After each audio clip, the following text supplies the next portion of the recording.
Who've been camped outside the Portland hospital for many days now, the Duchess of York arrived virtually unnoticed. She was driven into the rear entrance of the hospital by the Duke at 10 o'clock this morning. Apparently even the police on duty were taken by surprise by their arrival and had to hurriedly remove barriers to let them through. About an hour and a half later, the Duke of York emerged from the hospital alone. He seemed in a hurry and didn't pause to answer journalists' questions about how the Duchess was doing. The royal couple were reunited yesterday after the Duke arrived home from the Far East. They went for a leisurely 20-minute drive in their open-top Jaguar, and they both seemed relaxed and well. They showed no indication that the baby might be on its way 3 days earlier than expected. Security is tight at Portland Hospital, where the Duchess is under the care of consultant gynecologist Anthony Kenny. Barriers have been put up to keep journalists and members of the public clear of the entrance, and any vehicles parked too close are being removed.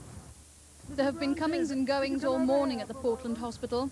At about 12:15, shortly after the Duke had left, the Duchess's mother, Mrs. Susan Barantes, arrived to be by her daughter's side. The Duke and Duchess's baby will be the Queen's 5th grandchild, and it will be the 5th in line to the throne. The baby will be called the Prince or Princess of York, and it will be the first of the Queen's grandchildren to be born in a private hospital, entirely outside the National Health Service. As it's the Duchess's first baby, she could be in labour for some time, but there really is no way of predicting how long it will be before the wait for the latest addition to the royal family will be over. Britain, 13 years war edging towards peace.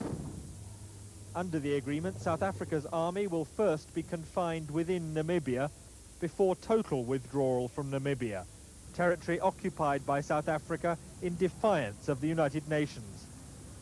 Across the border in Angola, Cuba's 50,000 troops will first pull back so that the armies are securely separated. Beyond that, the Cubans and their hosts, Angola's Marxist government, accept that all Havana's forces must go home. They've undertaken by the beginning of next month to set a timetable for that withdrawal. South Africa's Foreign Minister, Pick Bertha, told a news conference that a satisfactory Cuban timetable for withdrawal is still a condition of Namibian independence. South Africa is recommending the United Nations should start supervising Namibia's transition to independence from November the 1st. This will be the first step on a very, very long and arduous road to establish stability in that important region of Africa.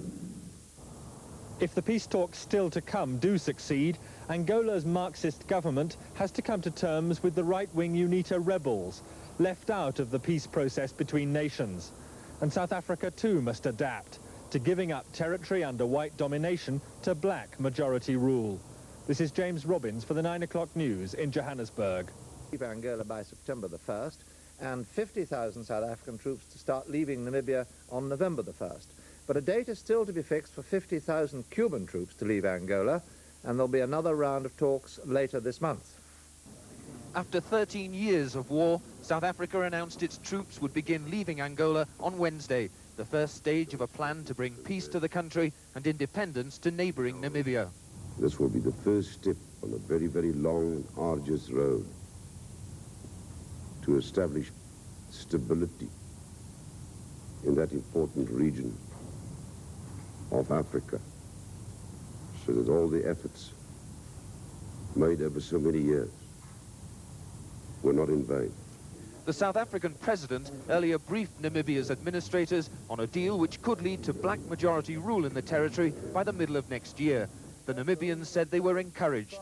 It is clear to us now that there will be a cessation of hostilities and that future political negotiations will take place in an atmosphere of peace and mutual trust. Diplomats believe the South African withdrawal has been prompted by the increasingly heavy price of its military commitment and by the mounting toll of white South African casualties. But the key to the deal is the pullout from Angola of the 50,000 Cuban troops. South Africa's insisting on agreement on a timetable for the pullout within 3 weeks. If not, the whole peace plan could be scuppered. South Africa tonight invited the UN Secretary-General, Mr. Perez de Cuellar, to come and discuss implementing the Namibian independence plan. But it also made clear it will only allow that plan to come to fruition once the last Cuban soldier has left Angolan soil. Kevin Dunn, News at 10 in South Africa.